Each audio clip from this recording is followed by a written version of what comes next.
Hello there, everyone, and welcome to this month's installment of the Talking TIM webinar series. My name is Kevin Vita, and I'll be helping facilitate today's webinar.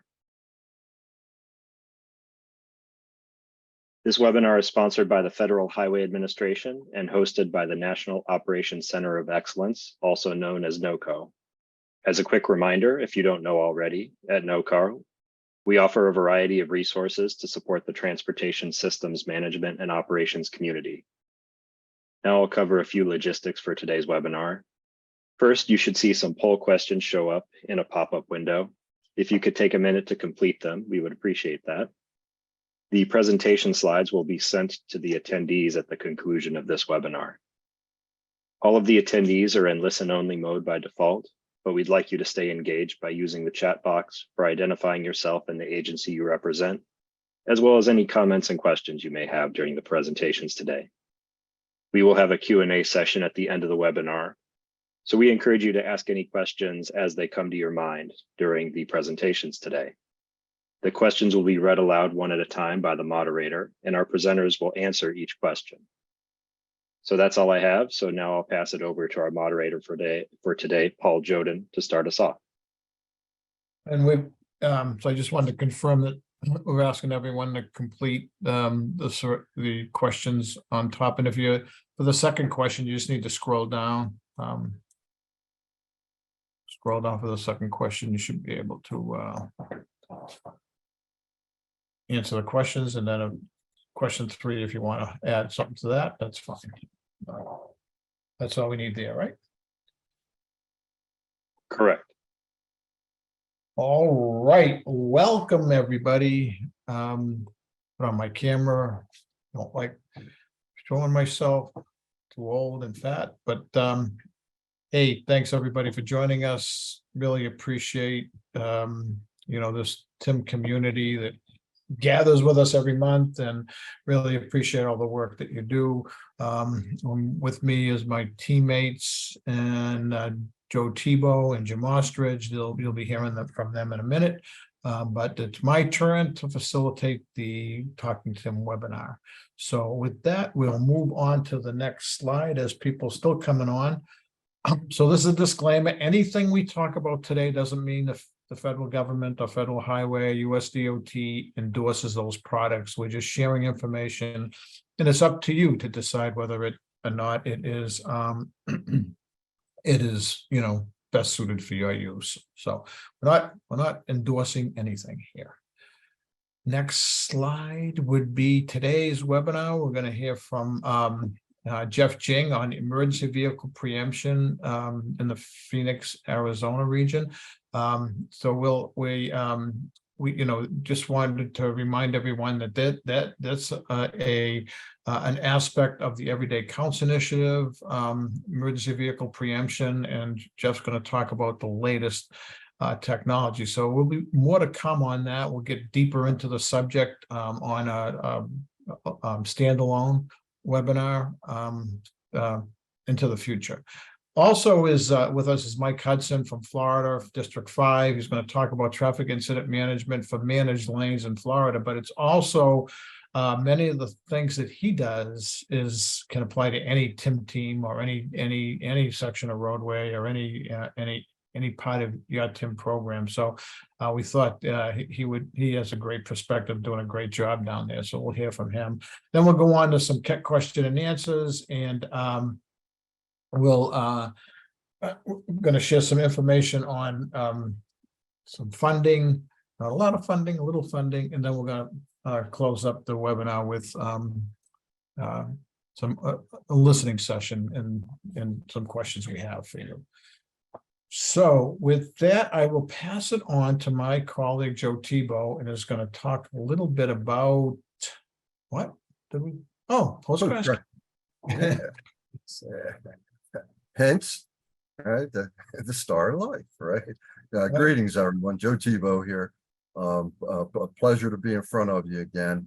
And just taking a few seconds to remind everyone and have an ask of you, or some support, and as the National Roadway Safety Strategy came up with their elements, action elements, one of them is post-crash care.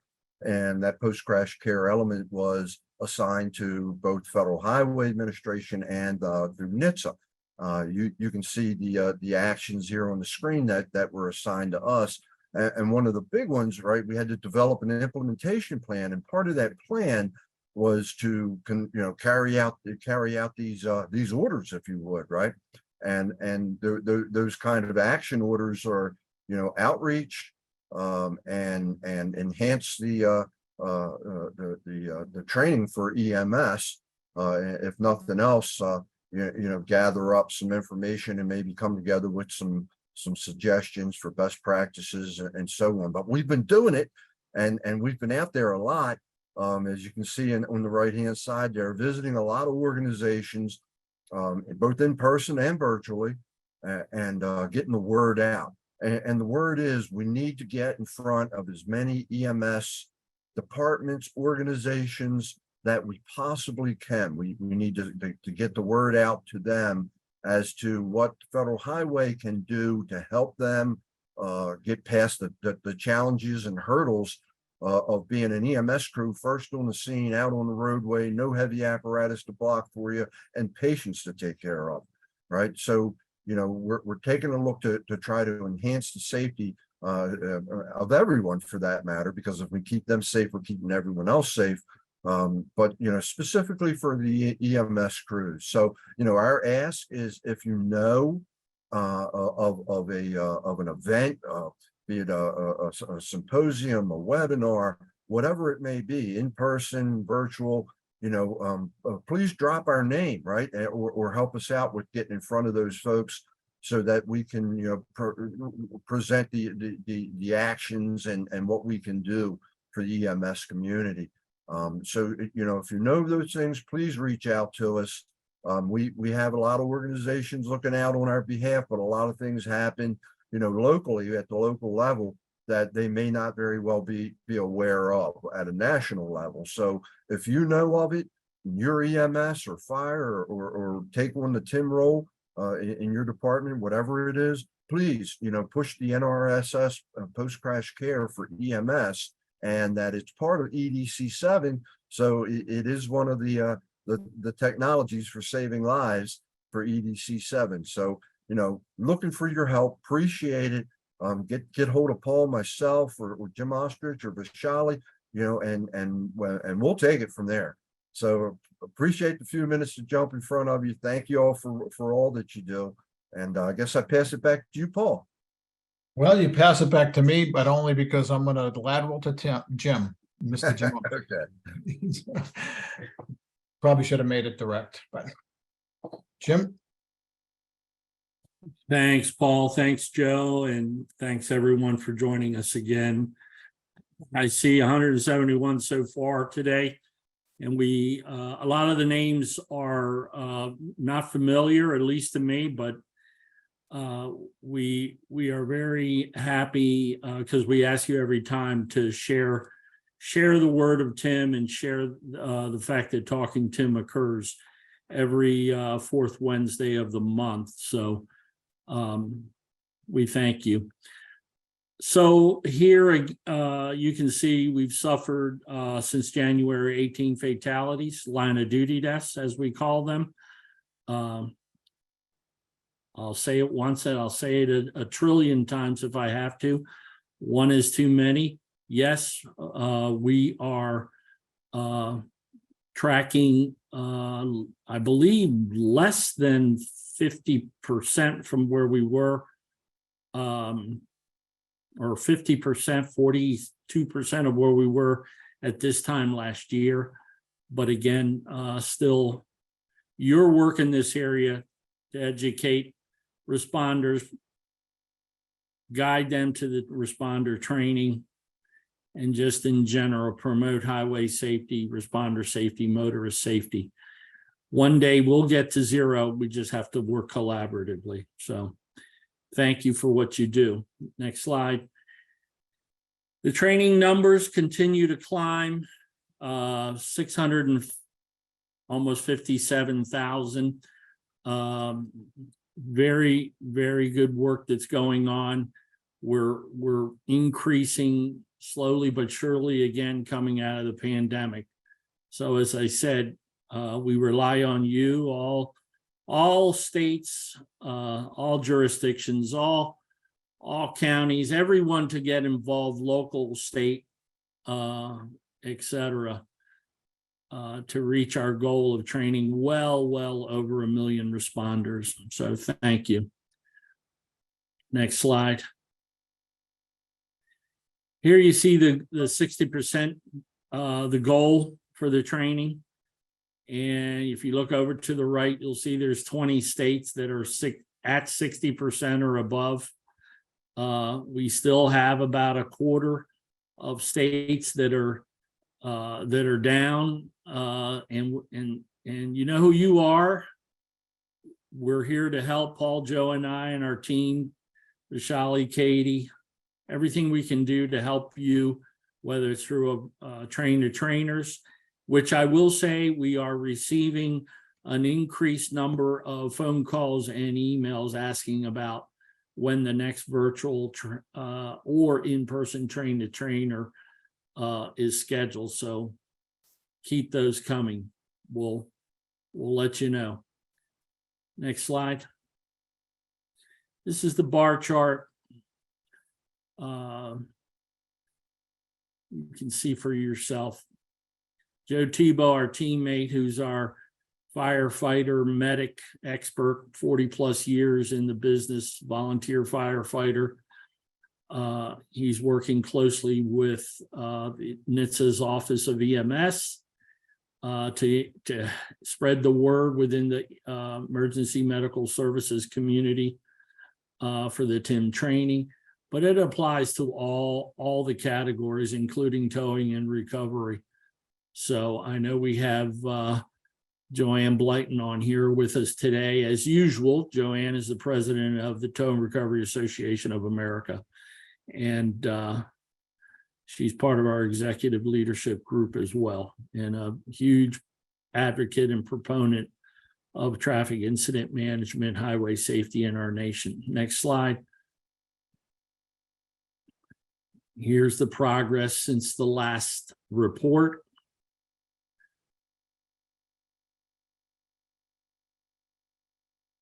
Interesting to see the numbers change. Next slide. So you see here, November 13th through the 17th, coming up soon, 4 months, I believe, Crash Responder Safety Week. If you're not involved, you can get involved. And you'll see here in a minute, next slide, we have an established national committee, and I think there's what is it, a highlight here that occurs, Kevin? There you go. Thank you. The activities that we're engaged in with the states this year, those in particular, all 12 of these, but those that are highlight is for a reason, because they're gaining momentum. And this year our goal is to reach 25 states or more, preferably more, that pronounce and declare a governor sign or mayor proclamation. This is a big deal. We've already had in one of our all states planning calls direction to share with you on how to go about getting a proclamation done, but also the mass training events, public or mass media events, as you see here, rest area messaging, and all the above. As I said earlier, I think that some of these activities, it's fine if you're doing them on your own, but we need to know, but a lot of them can be collaborative events. You and your neighboring states, or you within your state, within your disciplines, working together to do any one of these activities. So keep it up, and it's important to continue educating everyone about the work that is being done by our responder community. And so every year CRSW holds a place in the calendar to definitely commemorate and honor our responders. So thank you. Next slide. Here we have, as I said, the All-State Planning Call webinars that occur. The next one right in front of you on the 9th. If you are someone that has interest in joining, and in particular, if you are in the communications field, CIO, PIO, within an organization, and you want to help get involved with Federal Highway and the nation's activities for CRSW, please email me and/or Joe, Paul, Vishali, anybody on the team, and we'll help you get involved. This is a big deal, and we got to keep up the work. Thank you. Last slide, I think. There you go, and I'll pass it back over to Paul, I believe. Yes, sir, you do. So thanks, Jim. Thanks for that update. With us next, we're honored to have Dr. Jeff Jing from Maricopa Association of Governments. I always want to say Maricopa County, but it's Maricopa Association of Governments. He's the TSMO manager, Transportation System Management and Operations, for those of you that don't know what TSMO is. Program manager at Council of Governments. He has over 29 years of transportation experience, including traffic incident management, center operations, ITS field operations, ATMS development, and implementing emergency preemption and transit priority applications, which is why we have him, Jeff, here today, who is going to talk to us a little bit about the next generation of EVP. So he is also on our national Everyday Counts team to help us guide us through this process. So he'll give us an overview of that today. So I'll stop talking, Jeff, and you take it away. Hey, thank you, Paul. Thanks for the kind introductions. Well, greeting from the sunny Arizona, Phoenix area. And we have had 26 consecutive days of temperature over 110 degrees. Yes, we're still making the records here. But like they said, but it's dry heat. Right. So today I'm going to be talking about the emergency vehicle preemptions in the Phoenix area. That's based on my agency's study and work over the past few years. Next slide, please. Well, this is the outline. I would like to have a word on what MAG, Maricopa Association of Governments, stand for, and what's our relevance to this work.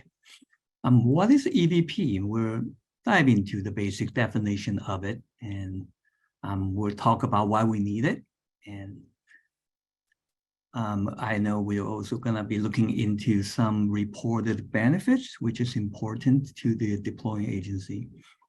We'll take a look at the history, because this technology has, well, the concept or the technology has existed for a long time.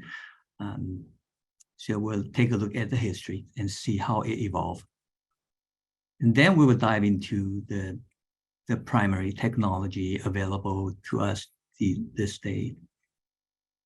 Finally, we have to look into the operations aspect to it, because it's misleading to just call it a piece of technology. This is really a piece of technology to support the critical public safety traffic operation during the incidents.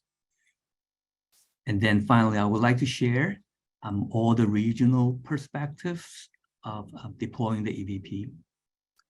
And at the very end, I will share the two very useful resources. Those are the study that my agency has done back in 2016 and 18. And I have it in the downloadable link in the slide that you could download for your reference. Next slide, please. Well, what is MAC? MAC is a MPO. MPO stands for the Metropolitan Planning Organizations. And as you might know, it's federally mandated. Any region over 50,000 populations get to form the MPO. And the primary role of the MPO is to funnel all the federal funding coming to these regions. And we did that through collaboration with all our local agencies and the state and the counties as well, collaboratively develop plans and decide how we spend these federal dollars. In the greater Phoenix area, that's what MAC encompasses.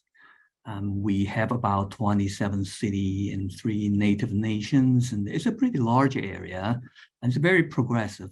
It has been among the top, the fastest growing in populations in the nations for the last decade or two, and it's still expanding. Next slide, please. Okay, and why MAC is presenting this subject? And I really need to give the credit to all my member agencies, because I'm reporting on the real work that they all done to make this possible. The couple of things that prompted us to look into the EVP was sometime in 2016 that we've seen there are quite some projects that we funded that are used to deploy this EVP system in different cities. And then realizing that there are many jurisdictions in our region, and the question becomes, so how do we go about these things? Has there been any regional exchange of information, coordination, and what needs to be coordinated? We really know not much about it. So that's what prompted for the 2016 study is the best practices. We go around the region and find out what everybody's doing, what technology and what procedures involved. And so it was a very well-documented study. 2016, 2 years later, we had a follow-up based on the original recommendations, and we recommended to form a regional working group for the EVP, and I will explain that in the later slide.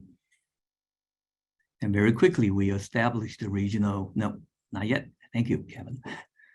We established the regional EVP working group. And to give you an idea, the EVP system is traffic signal system, but our tenant, the users, are team community, right? So this working group is unique in itself. It has the traffic engineers, it has the response community, and they could include primarily fire, but also in some cases police or ambulance are involved. And finally, more recently during COVID, we have deployed a EVP emerging technology pilot, because there's a lot of changes in the basic technology, and there are new offers available commercially. So we ended up did a pilot and get a good taste of it and learn a lot from that pilot. And I will share that in the later slide. Next slide, please. So what is emergency vehicle preemptions? It's actually a pretty well-known acronym in the fire community. So the basic idea is we need to provide a safe passage for this emergency vehicle at the signalized intersections. And by using some technology, we want to be able to do things like shutting off all the conflicting flow of traffic, and that allow the approaching emergency vehicle to pass safely and reduce the delay and whatnot. And notice that I highlight the signalized intersection because it's a piece of technology that's part of the traffic signal system, and therefore it would not apply to where you have like the stop control intersections.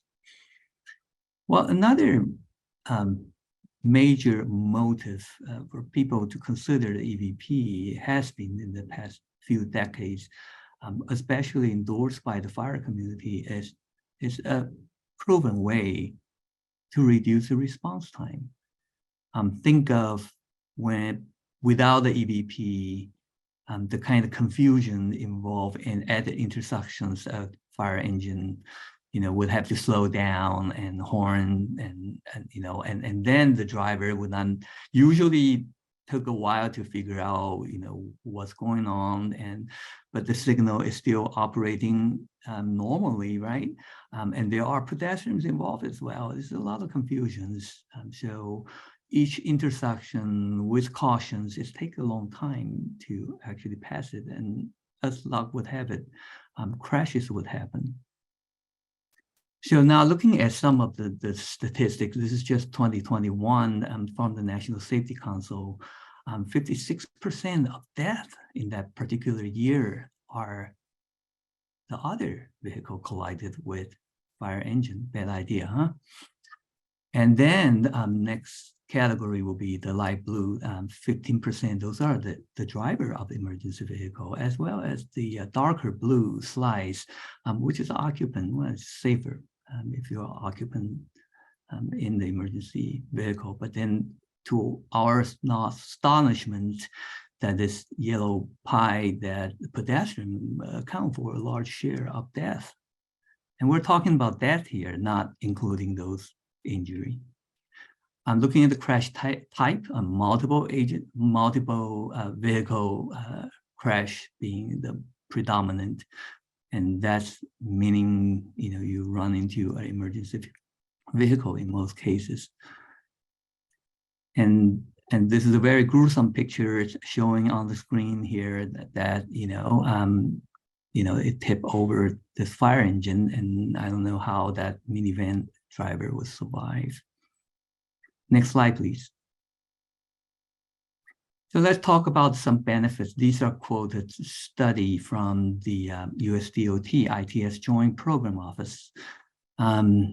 Starting from the top and then back for some, and I apologize for the word charge, but I just explained that. So this particular study in Houston found that, even though you use this EVP to interrupt traffic, right? There wasn't any detrimental effect on the intersection operation. So that's a good news for traffic engineer. The lower left is a report on the GPS-based emergency preemption system that actually save the travel time, the response time, by 5 to 7 minutes on a busy corridor. Lower right is this is a study done a very early day in this, that when the technology was first debuted, it's in St. Paul and Minneapolis, where the 3M, the company who invented it, the EVP technology, 71% of reduction in the crash. This is based on an 8-year study and started in 1969. And I got this link in the very bottom of the slide, so you could take a look. There are more examples in the benefit database. Next slide, please. So let's take a look at the EVP technology. And so the 3 bars representing the 3 major offers are still available today. If you are, instrumenting a new intersections and whatnot, the optical base is simply put a oversized TV remote, a powerful remote emitting the infrared light, and that's a triggering mechanism to request the preemption service at the signal for the approaching vehicle. Then came late 1990 when the US DOD GPS become operational. You start seeing a lot of civilian applications. This is one of those area benefit from it. Trigger mechanism, you use, not the light, but use a radio, short range radio communicating to the field. And then you have a GPS, so you could actually communicate the location of vehicle. So that's some improvement. However, both options are called the hardware base, meaning think of the city that you have to cover, all the intersection need to be instrumented, and all the vehicle fleet has to instrument it with the emitter. Then finally, the last few years, there's a cloud-based system, and we'll dwell into that later. But that's all thanks to the wireless network out there. 2010, the LTE become prevalent, and 5G, first 5G was deployed in 2019, but it's now everywhere. And so based on the cell phone-based system, and I think there are new options available without deploying these hardware at the intersections or in the vehicle. Next slide, please. So the basic concept, like I said, is the oversized TV remote per se when it started. So something mounted on the rooftop of an emergency vehicle, and on the receiving end, the intersection must have some kind of, this is an optical detector just to receive the infrared light and will decode that information and then send a signal to the electronics that reside in the traffic signal controller cabinets. And that's how the request was made to preempt the intersections.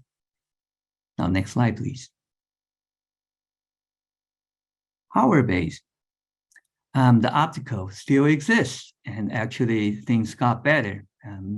The old day, there's only one company that invented it, and there was a competitors, and then competitor was sued, and then, well, a couple years back, I mean, the IP, the intellectual property expires, and now these generic products are everywhere. It's very affordable, and if you drive around town and stop at the intersection, look for that little bird-like things that circle in the red. It does not need to be on top of the signal head, though. Many of those are on the mask arm that's aiming at you at your approach, and that's where it will receive this infrared light. So there's some non-issue with it. It's an infrared light, and so it requires line of sight, of course. And then you would have questions like, what about I have a curvature, roadways approaching and intersections? Well, then you have to do a relay and whatnot. So then, well, another non-limitation is that, we wanted that request be received and attend for a certain distance as the emergency vehicle approaches the intersection. But how do we do the distance with it's a light, right? So it's measuring the light intensity. But see, light intensity is not a good measure. It's affected by atmospheric conditions, and some say that a large signboard on the roadside, sometimes it could reflect the signals and amplify the intensity. But roughly, I mean, we want to usually do like, 250, 2,500 feet or so, accounting for the approaching speed of a fire engine, so that there's enough time for the signal to provide that preemption service.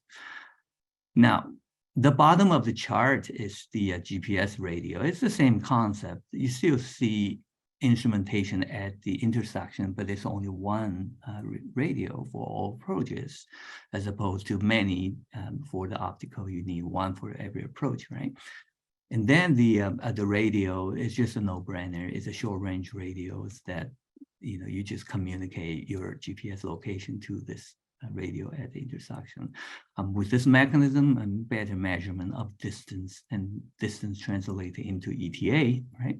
And that ETA is really needed because you can just change light at the intersection because someone might be still in the crosswalk, maybe still making the turn and all that. There's need time to terminate those conflicting flows before we could give the green to the approaching vehicle.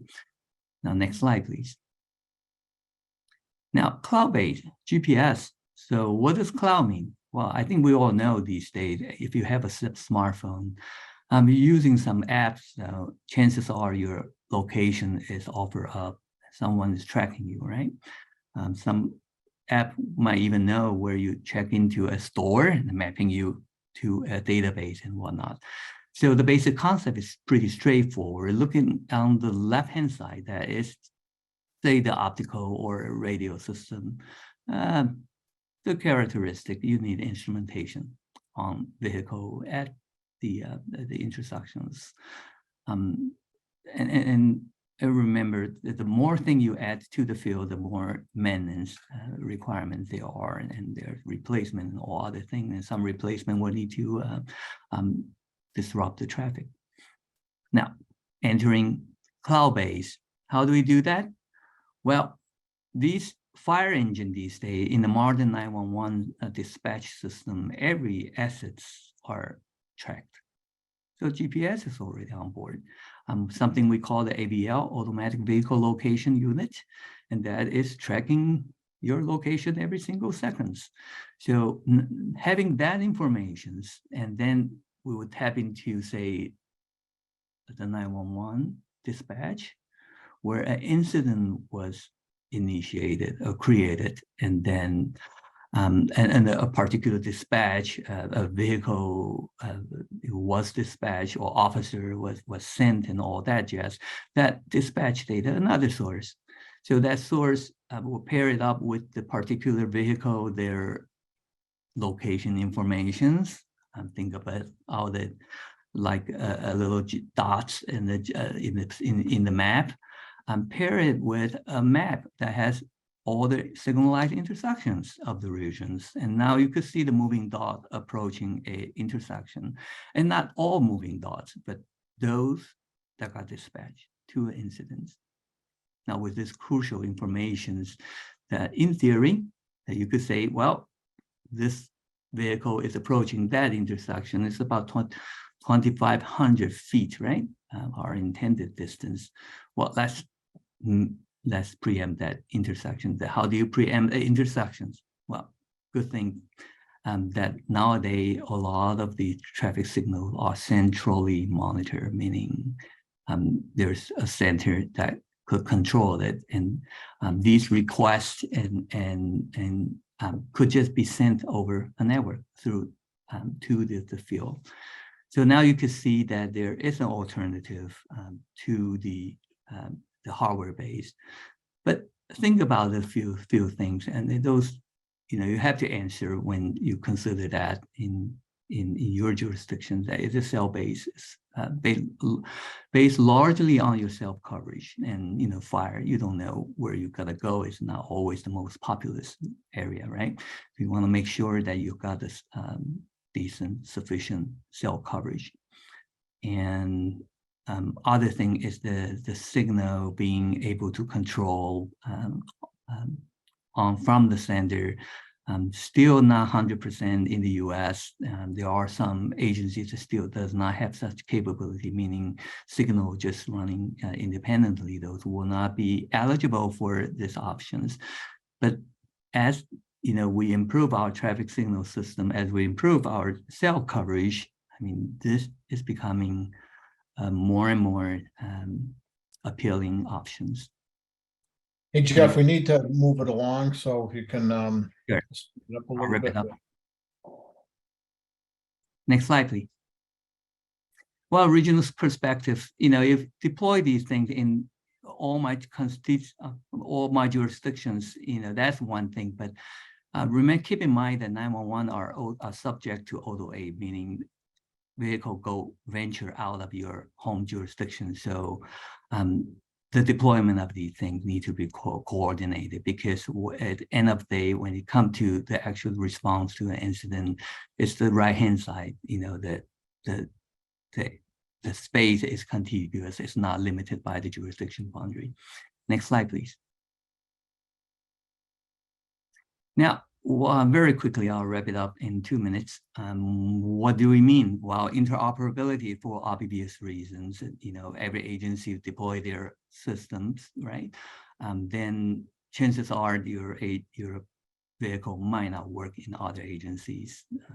Operational consistency, well, what kind of traffic signal phase you provide? There's no national standard out there, so may want to communicate with each other to achieve some consistency, and that reduce the confusion of the operator. And things like use of confirmation light, little things that would tell you that, hey, you approaching the intersection, you got the preemptions. That is not a universal decision, and a lot of agencies choose not to have it. Who are the user? Well, interesting questions, because most of the projects are funded by fire or the traffic. Well, ambulance, some of those are outsourced services, but police is a different story. Police is vehicle are more agile. They approach at intersections, so this distance assumptions might not hold for the police, and there are a lot more of them out there, and so peer exchange is needed. Next slide, please. Real quickly, 30 seconds. That you go, if you're an emergency vehicle driver and you go to a intersection that's providing you with preemption, chances are there are different treatment. Up the left-hand side is kind of scary. You thought you got the green and everyone else has to stop, but this is actually allowing the opposing through to go through. But why is it doing that? It's an early day of the traffic signal limitations, and there's still a lot of those out there. But again, these issues without talking to each other is create a potential confusion and dangerous scenario for our operators. So next slide, please. As promised, wrapping it up, really good resources. I look back and do my own Google search, and still these two reports are really well documented using charts and diagram and a lot of fundamental information of what is EVP and what are the current offering and whatnot. So I strongly encourage you to look at these documents. Thank you so much. Thank you, Jeff. Interesting. Can everyone see the connection when we're trying to improve post-crash care? I'm wondering how many ambulances out there are equipped with the EVP and the latest technology that's emerging. So it fit nicely into why we selected this area, where we don't have, at least the TIM team doesn't have significant expertise as we normally do on some of this stuff, is the potential benefits for post-crash care as we try to deal with the National Roadway Safety Strategy and for everyday counts. We just thought it was a good fit. So see if we can move the nation forward. It's been in use a long time, as Jeff said, but we think there's some next steps that can be taken with the next technology. So next up, we have Mike Hudson from another very warm state. Mike Hudson is from Florida. He's the traffic TIM program manager at the Florida DOT District 5. Mike delivers first responder support for programs such as the Florida Road Ranger. He's an FHWA certified trainer with 18 years of traffic operations experience, and Mike has prepared hundreds of first responders with TIM's best practices training. Excellent. Okay, Mike, why don't you take it right away? And yeah, I'll stop talking again. Thanks, Mike. Thank you. Yes, we are not as warm out here in Florida as we are in they are out west, about 93 degrees, but 100% humidity. So that's what we're dealing with here. Back in February of 2022, we opened our 21-mile section of express lanes, and we'll go over what we prepared our first responders with on that. Next slide, please. So this is just what we're going to go through, what items we taught our first responders and all that. Next slide, please. So just to give you a little bit of an overview, our express lanes here in Orange County, Seminole County, we call it I-4 Express. It was a 21-mile reconstruction of both the general purpose lanes and the express lanes. Motorists do have the option in each direction, so it's not a time of day bi-directional facility. We have 2 lanes open in each direction, so 4-lane facility, 24 hours a day, 7 days a week. The difference between ours and a lot of other managed lanes in the nation is ours are separated by a concrete barrier wall, whereas a lot of the other ones in the nation are separated by tubular markers. So that provided a little bit of a challenge on how to get people or first responders to the scene. The responder training and outreach meeting began well before we opened the facility, but the hands-on training that we're going to go over happened closer to the opening, when we actually could get physical hands-on training before we opened it to the public. And it did open February 25th, 2022. Next slide, please. So this is just a view of what it looks like. This is just outside of Orlando.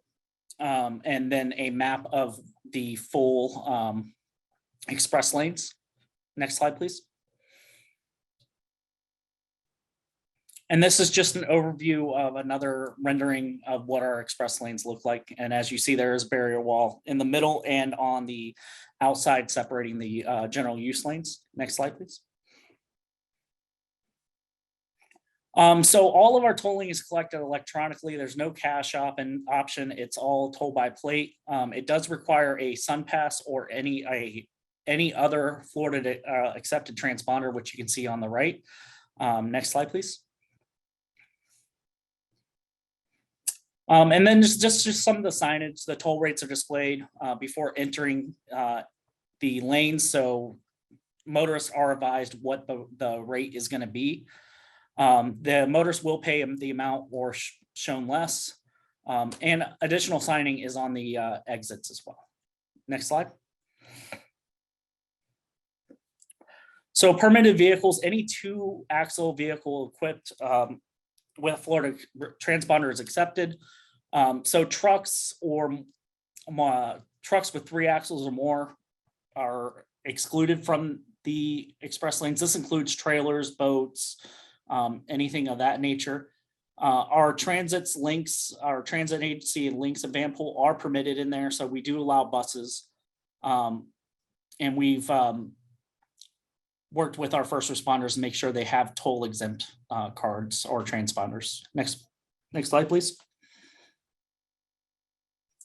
So there are 2 types of ramps used to access the facility. There are 14 slip ramps that merge out of the general use lanes, and then 14 direct ramps from arterial roads that directly go into the express lanes, and 1 ramp from our Florida Turnpike facility. We have emergency access gates that our first responders have access to, and we allow our first responders to access any entrance they feel that is going to increase their response or decrease their response time. So we don't dictate to them how to get to the scene. We just give them their options and they find the fastest route. Next slide, please. So these are just the different ramps I was speaking of, slip ramps that just come on and off of the general use lanes. And then we have the direct ramp lanes, or direct connect ramps. Next slide, please. So our emergency access gates, they have these beacons on there, and there's 5 in each direction for the 21-mile stretch. Signage is on them. So we have on the top of it where exactly the physical mile marker is for that ramp. The next line is actually where the responder needs to come in at to get to that that gate. So it's very clear on where they have to enter to get to it. And then direction, eastbound, westbound, and all that. So next slide, please. So we have 5 options to open these gates. We can do it here from our Regional Transportation Management Center. That's key to know when these gates take about a minute to open. So you can imagine a large fire apparatus just hanging out in the left lane because they're not going to be able to fit on the shoulder, could be dangerous. So we've worked with our partners to make sure that, that we're getting timely information to where they're responding and where they're going. So we can actually have these gates open for them prior to getting there. It's a little tricky because we don't want to leave them open too long, because then we'll get motorists that will sneak through the gates. Another option is a SOS system, and responders can use their Yelp siren to activate the gates. We also have a click to enter. This is a frequency on their radio that they can use to click into the gates, and then a pin for the gate, which I won't disclose. And hand crank is the absolute last resort. It'll take a fit man probably about 7 to 5 minutes. It takes myself about 10 minutes to open these. Got a little better as training went through, but they do take some time to open. Next slide, please. These are what the gates look like. They're heavy metal gates that ride up on top of the barrier wall. And then there's the pin pad. Next slide. We also put retroreflective stickers on the light poles. These were to help motorists communicate to 911 centers of where they were if they were involved in an incident.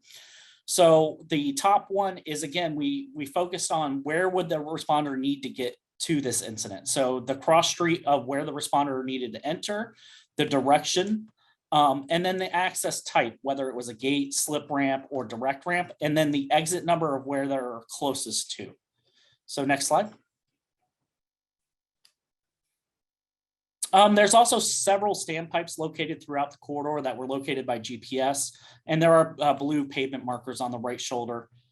We purposely put those 4 feet away from the shoulder so we can maintain them with just a shoulder closure, not a lane.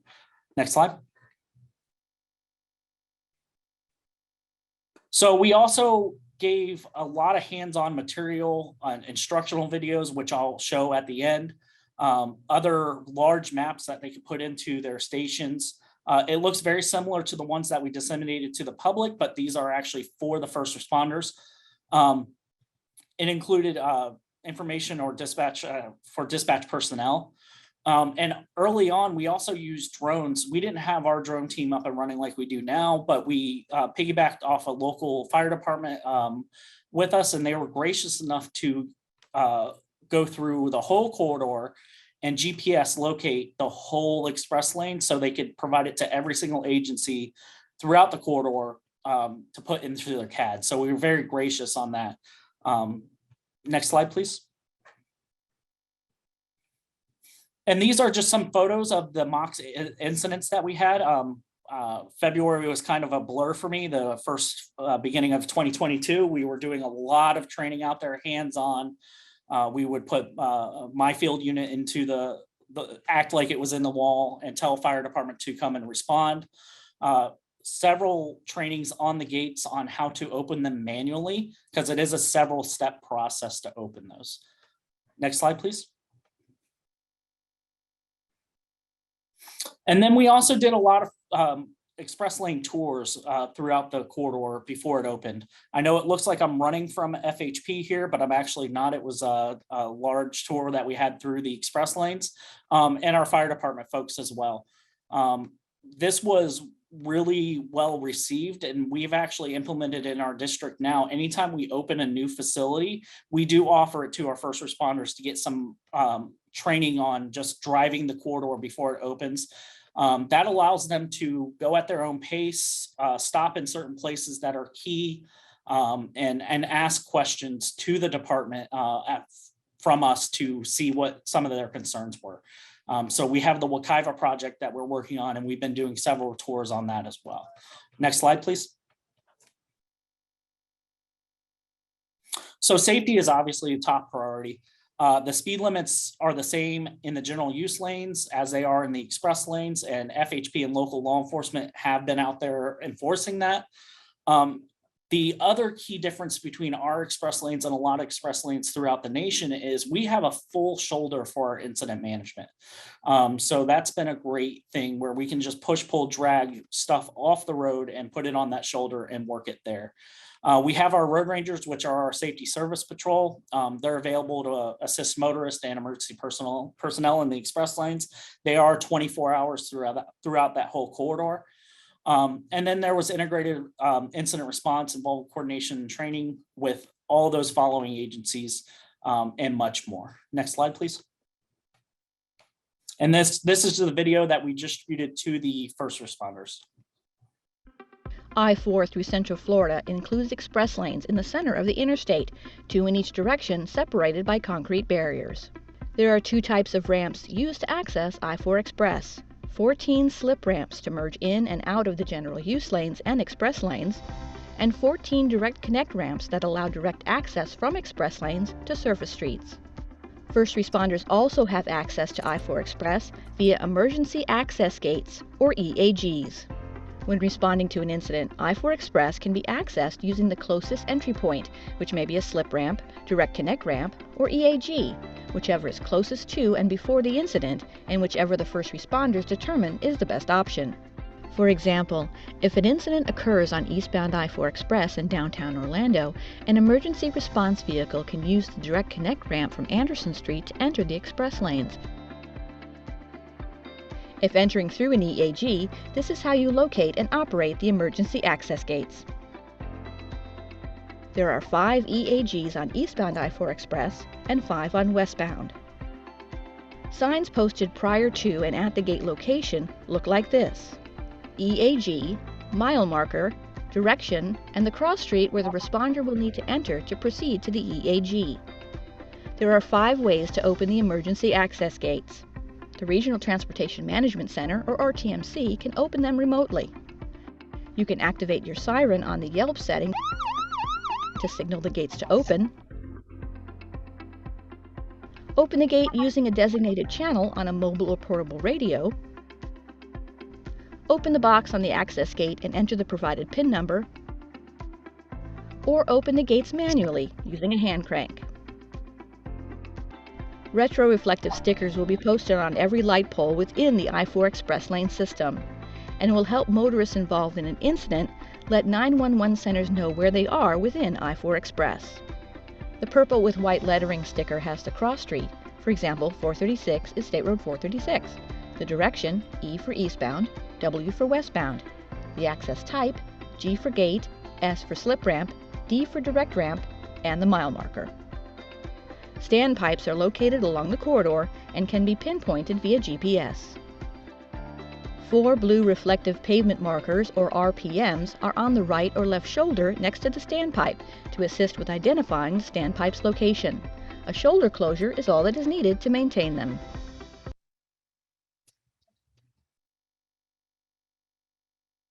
All right, and that was our video that we gave to all of our first responders. And it was well received. So that's what we do in our managed lane systems. There were a couple questions in the chat. I answered one of them through typing, but the other one was, do you have an ATMS system used in conjunction with managed lanes? Yes, we do have our Sun Guide system, which is what we use statewide, and we have another one that's called Cells, which is our express lane software that we use to control our tolling rates. Thanks, Mike. There's another one here from our friend Chris King about maintaining sandpipes. Do you know anything about that? So we bounce off of our fire departments for that, and our asset management goes out there and looks at them periodically to make sure that they're still good. Yeah, okay. I can't help thinking, and one of the reasons we were interested in Mike's presentation, with the managed lanes, you're almost forced to have a plan or an additional plan. But wouldn't it be great if we all TIM around the country was managed that way? Was coordinated training on segments of road, pick a segment of road and get everyone trained up. better, coordination, so everyone is on the right page, the meetings that led up to that training, on site like you did. So I just think that, there's a lot of messages there that when you're doing a managed lane, I actually managed a managed lane in the Boston area for a while, and we did do that, but we didn't do it for the rest of the state. And I know, it's a big state, but it is a great way to expand our national TIM program, is for folks to think in those terms. So great job, Mike. Thanks very much. Appreciate it. Any more questions? We're gonna go to Jeff for some questions here. Any other questions for Mike? I do see one for the towing industry.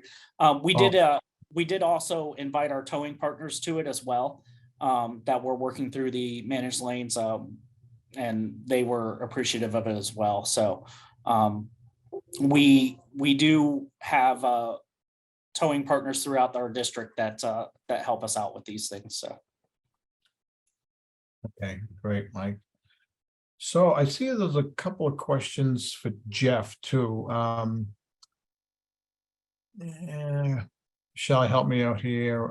Absolutely. So Yeah, I'm scrolling through the 86 chats. yeah, no, there's a couple of questions. So one was on, do you foresee the use of RSUs to send TIM messages to those vehicles that support the technology? So congestion, incidents, SPAT, other things. Right. RSU refer to this National Connected Vehicle, that vehicle one day will all equipped with the radio and then talking to the intersections for some functions. So yes, I think this is real, right? Israel. Yes, it is possible for RSU to send something back to the emergency vehicle. But the one thing that we got educated on is, if you ever hop into the cab of fire engines, that is just very harsh, meaning you want to add an additional indicator or something, a readout nature. It's just not feasible, as they would say it. But that's go in hand with another, I think was from Virginia, that is help clarify that the use of EVP does not mean that you disregard the traffic signal. I think the standard operation procedure being all operators were asked to slow down and stop. But the differences of it is, instead of doing just slow down, but still need to sort out the confusion and all that. Now you know that, over time, the conflicting flow will be shut off and the pedestrian who was in the crosswalk will be safely allowed to complete their walk. So there's still, even though, again, it does not mean that the vehicle could just, fly through the intersection. However, this is done a lot more orderly, safely, and then it's still save time. So there were a couple of other questions for our presenters.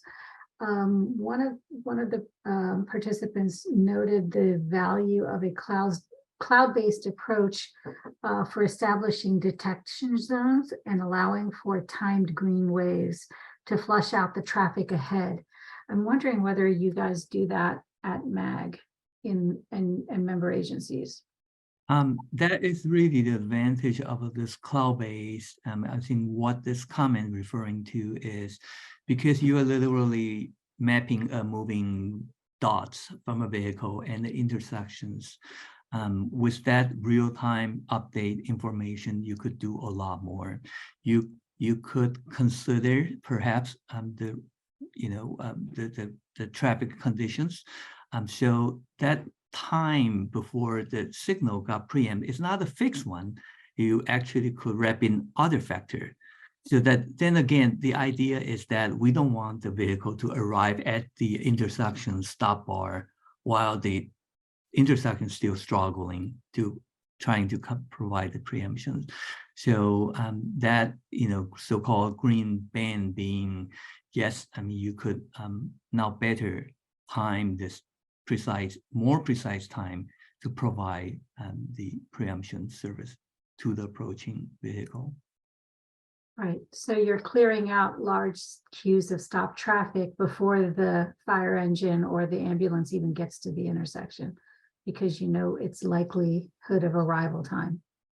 Yeah, that, I mean, with the cloud-based, there's an opportunity to do that. But if you just have the hardware emitter on board, there's not much you could do. It's pretty straightforward.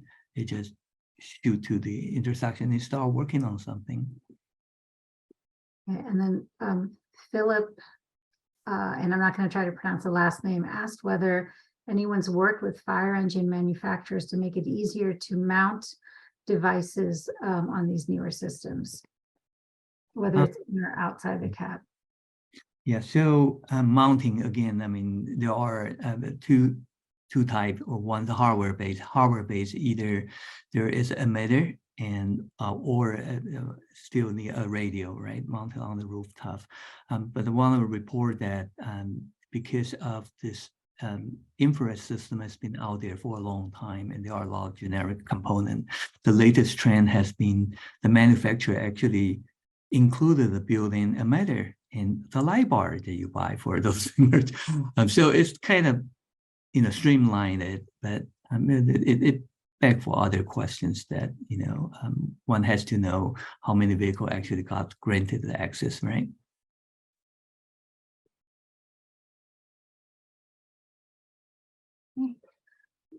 Okay. So I know we have some other comments and questions in the chat bar, but I think we'll move on to, because we did have something to share. We did have a listening session. So Jeff and Mike, thanks so much for taking your time. I know we ask a lot for these presenters. For those of you that don't know, we ask them to do a prep call, and then we ask them to get on early and to do a dry run and prepare a presentation. So it's not just the time spent here, but we really appreciate it. The nation is well served by sharing this information that you guys have shared today. So well, thanks very much. So with just one more comment on the EVP. So, you know, you're all not EVP experts, you're not all traffic engineers, traffic signal coordinators and things like that. But you are TIM people. So when you hear about a new system going in, or there's a planning for a new system, you know, a lot about TIM is inserting yourself, right? Inserting yourself for the better good. So we just keep that in mind when you do hear new construction, new things going onto the highway, to the roadway, that you know, that you might be able to improve and improve on the technology, right? EVP's been around a long time, but not necessarily the latest and greatest in technology. And that's what Every Day Counts is about, the latest and greatest technology. So thanks again, folks, guys, and we'll go on to the next slide here. I think almost on time. So I wanted to make you aware of some funding, not a lot of funding that's available. So every state has a state transportation innovation council. It's an incentive program, and it provides the DOTs with $100,000 to, you know, sort of get something up and started, or help get something up and started for innovation. So it has to be sort of innovation related, but that doesn't mean the funding can't eventually get to others beyond the state DOT.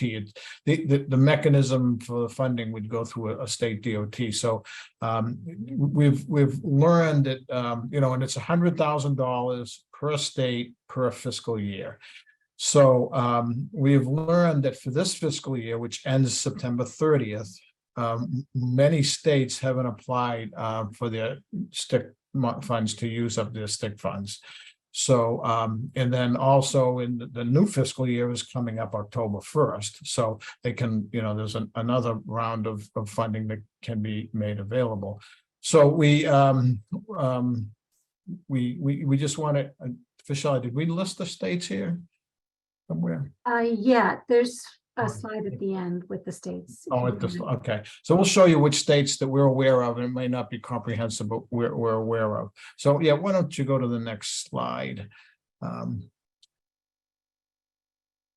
Yeah, so again, the states need to be the primary recipients. There is a mechanism, I think, to give it to MPOs, to fund through MPOs and other things, but basically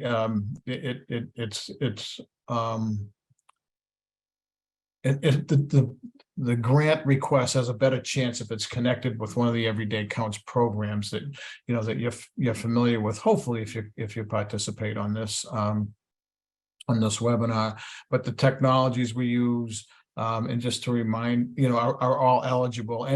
But not just those. Any innovative thought or a project that needs a little bit of extra funding. We know with TIM, a lot of funding can go a long way. A short amount of funding oftentimes. So, next slide, please. So we remind of what the technologies, Everyday Counts technologies are: advanced warning, debris removal, emergency vehicle lighting, EVP, we just talked about, UAS for TIM, and TIM technologies for supporting post-crash care. So those would be a shoo-in if you applied, a small amount of money. So it's $100,000 per state per year. But some states, might only for a particular project might divide it up, 25,000 for four different projects. And this is not TIM related, so there's some competition. But anyways, it will. I think the next slide does show examples of some of the projects. So the first one is really cool. It just came in. It's Maine has submitted. The smart road safety devices for rural responders, and they did a $25,000 grant request. And by the way, it's a 80-20 split. So if you want the full 100,000, you have to come up with 20,000 for your agency, or someone has to come up with 20,000. And basically, they are providing a device, some safety devices that connect to ways. So the what are they? Sequential road flares and something called a road commander. And then there's also the devices that you wear on your vest. So small amount of money, but can go a long way, and they're supporting the rural community. Other examples we've seen is the video sharing from responder truck mounted CCTV cameras. The stick money has supported some TIM conferences, peer exchanges, training. It actually helped pay for some training was some of the funds went to the North Carolina TIM training track that we've talked about before. Another application was about for the institutionalization of the training. The TIM data was used for CAD integration, emergency alerts, full road closures.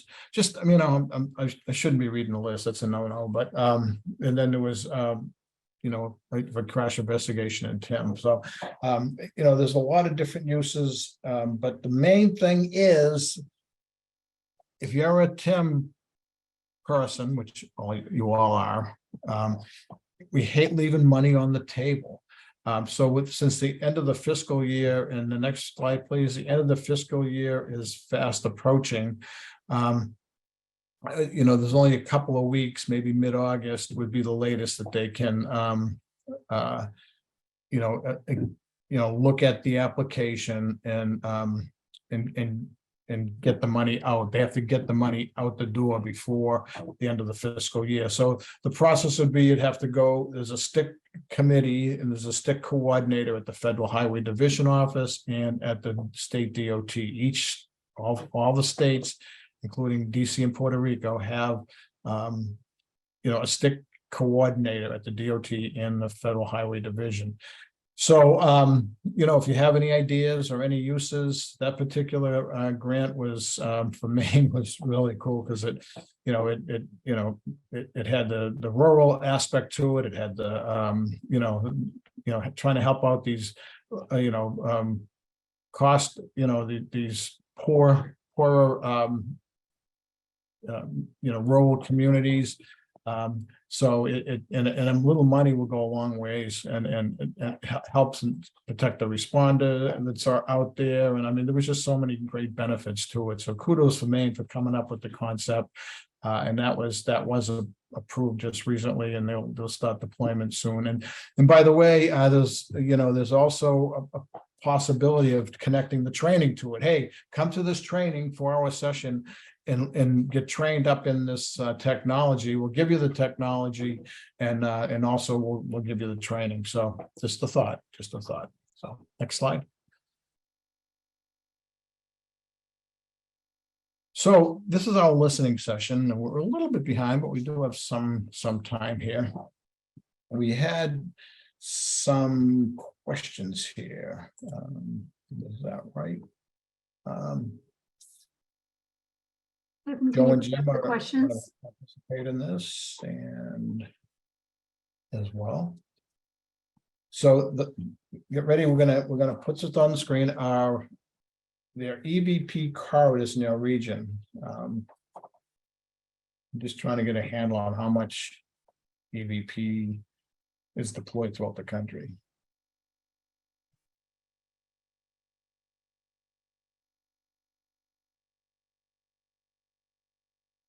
Everyone had enough time to click it off, yes or no?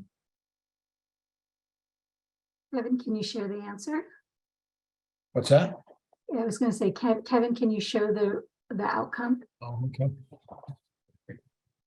Not sure. Oh, yeah, okay.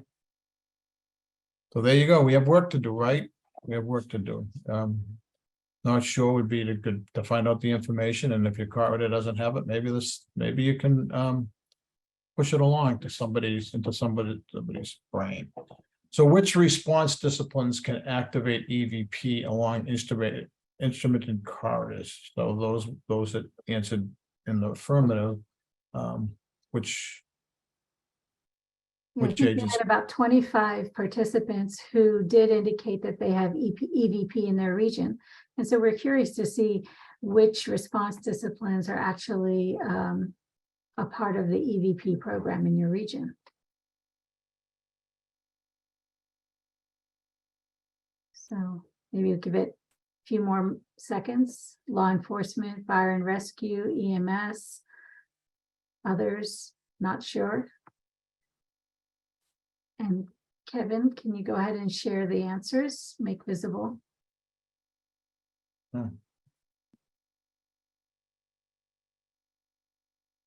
Very good. So it seems like most fire and rescue, 53% of them included in their EVP. And then law enforcement and EMS come in second. And there was an interesting comment in the chat. I don't know if everyone saw it. Oftentimes the EVP for response disciplines can be co-managed with the EVP that happens for busing operations. And so, it's a 2-for-1. Cool. Okay. Final question. What obstacles do you see for EVP implementation in your region? So I think we had about 40% in the previous questions that either didn't have EVP or weren't sure. So wondering what the obstacles are. And there was actually a question that was asked in the Q&A about wanting to hear from other agencies and their experience with EVP, particularly related to training and continuous training on the use of EVP, so that there aren't adverse effects in terms of misuse or posing a danger.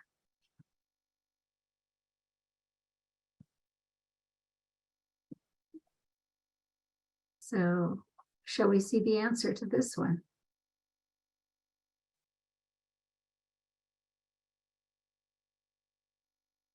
Deployment cost, okay.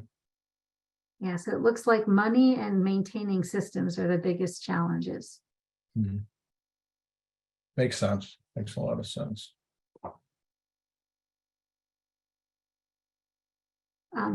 So I think at this point we open up. If anyone has any questions or comments related to EVP, you can raise your hand and Kevin will unmute from the Zoom perspective, and then you have to self-unmute to ask or provide feedback. So if you have questions about EVP, about the use of EVP, you have a nice group of peers that have EVP in their region. So if you have questions, perfect time to ask, or even if you have a comment with regard to how EVP functions in your region. Hey, Vishali, Joe Tebow here. I'll break the ice a little bit, but there's a good question in the chat there that also caused me to raise my eyebrow a little bit from John Sullivan. And that's how do the EVP systems handle a power infrastructure failure? So Sullivan wants to cause trouble. That's all. I can give, go for it, Jeff. You know it as well. Well, power outage at the intersections, the signal will be dark. So that's problematic for not only EVP, but just the patients. However, there are other things that the intersection could be doing when there's a malfunctions, like it will default to flashing yellow, right? And that's usually some electronics not acting normally, and it put it into flash for the sake of safety. In that case, that preemption will not work. Exactly. And if the actual power is completely out to where the signal cannot even display the flashing lights, then it'll be standard protocol where a law enforcement unit would be deployed to manage the traffic the old time way manually. So when the power comes back up, what's the recovery time to resync and get things back in order? For traffic signal, there is a startup process, usually minutes. So it has a safe way to bring it back. You don't just all of a sudden give a approach. So there is a well thought of process for these signal. So it usually started with the all red, right? Nobody move, and then start providing the access to one direction versus other. So Luke asked the question, how many agencies that have EVP have a validation or audit to show that the system is operational? Great question. In our 2016 study, we learned that the EVP is really part of the traffic signal system. So in theory, they are subject to these annual maintenance process you perform on those traffic signal equipments. However, there was at least one city, and they ended up, ditch all their optical system and went with something newer a couple years back. That was a case that they knew that it wasn't working. The fire knew that it wasn't working, but to kind of revitalize that system, they found that maybe unworthy, and therefore they went ahead and they got some funding, federal funding from my program. That's part of the traffic signal improvement funding. So Jeff, you brought up a good question. There are funding opportunities for these advancements in signal systems and their management. I forgot the name of the one that recently came out. So that would be a mechanism for deployment for smaller regions. Right. So there are two common sources of funding. Recent year, the traffic signal kind of recognized that EVP is, a kind of a function of the traffic signal system.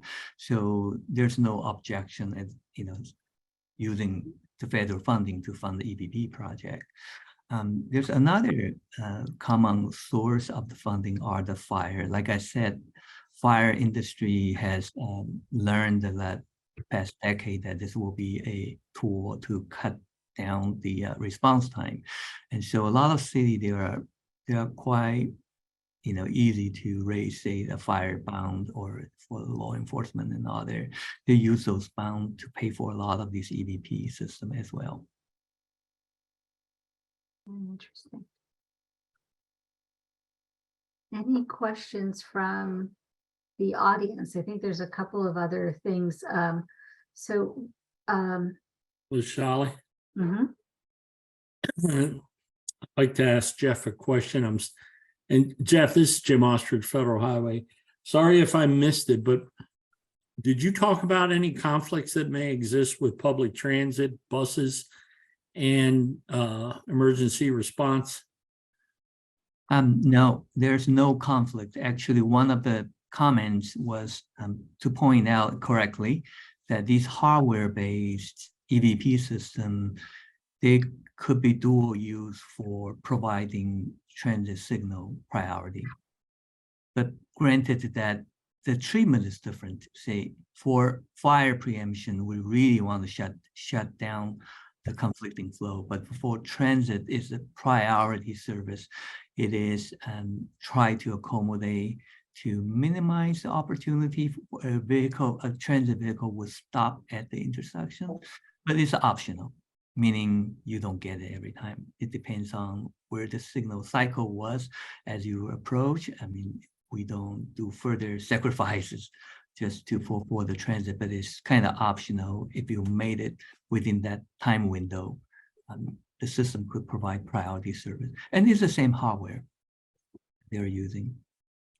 And I know the cloud-based system, they also cover the same function, literally pairing a moving dots with the intersection. So it could be a transit vehicle, could be a freight, could be anything, but this treatment could be different. Yeah. John Okay. Cooper noted it could be snow plows as well. Totally. Very good. Yeah. There's a Hopefully not in Phoenix. Very true. There's a question about trade-offs for funding between emergency preemption versus purchasing more traditional gear within the fire community. Anyone have thoughts? I don't understand what traditional gear stands for. Oh, whether it's, new, better helmets or Oh. equipment or other things. Yeah, it would typically not conflict with each other. I don't think it's an either or. I mean, the traffic signal priority, I don't think normally would take out of a fire budget, for example, right, Jeff? I mean, the fire budget is funded by the city or town typically, and the traffic signal may do that, but I don't think it's an either or. It would come with the the traffic signal funding or the transportation bucket of money. I don't. Yeah, typically, I think fires, they are well supported by the cities, the local sales tax and all that. But the federal funding are more available to the traffic signal side because of, it is part of the traffic signal operations or improvements. So we're down to the last 2 minutes. Paul, I don't know if you want to put a close. Yeah, I just wanted to, Israel said there's skiing in Arizona, but there's not skiing in Phoenix. I've been to Phoenix, 110 degrees there. So, no, I would like to leave it off to my partners, Joe and Jim. You want to close us out? I know there's only one or 2 minutes here. So. And final slide, next slide.